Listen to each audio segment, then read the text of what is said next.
8 од 10 родители во Македонија применуваат насилни методи за да ги дисциплинираат своите деца, без разлика дали станува збор за физичко или психолошко насилство.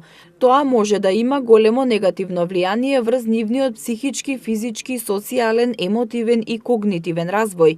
Затоа во Македонија почнува кампања И родителството се учи, која има за цел заедно со другите мерки што ги презема државата да ги промени ваквите состојби, да укаже на последиците од насилното однесување кон децата, има и друг начин на родителско однесување, но и да им понуди поддршка на родителите за одговорно родителство.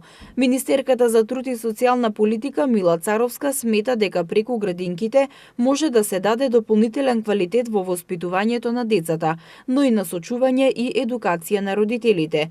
Македонија има 15 советувалишта во градинките што прават напори за давање поддршка во учење на одговорното родителство, но тоа треба да се работи поинтензивно и со други активни мерки.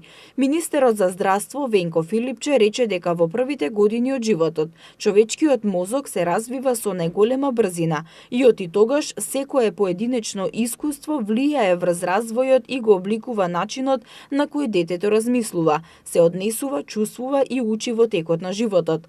Истражувањата покажуваат дека децата кои се сведоци или сами страдаат од насилство, многу веројатно ќе страдаат од насилство како возрастни, но можат да станат и насилници. Министерството за здравство ќе прави напори и за зајакнување на патронажните служби како први кои доаѓаат во контакт со родителите, но и за зајакнување на капацитетите на здравствените работници за препознавање, упатување и заштита на децата жртви на насилство.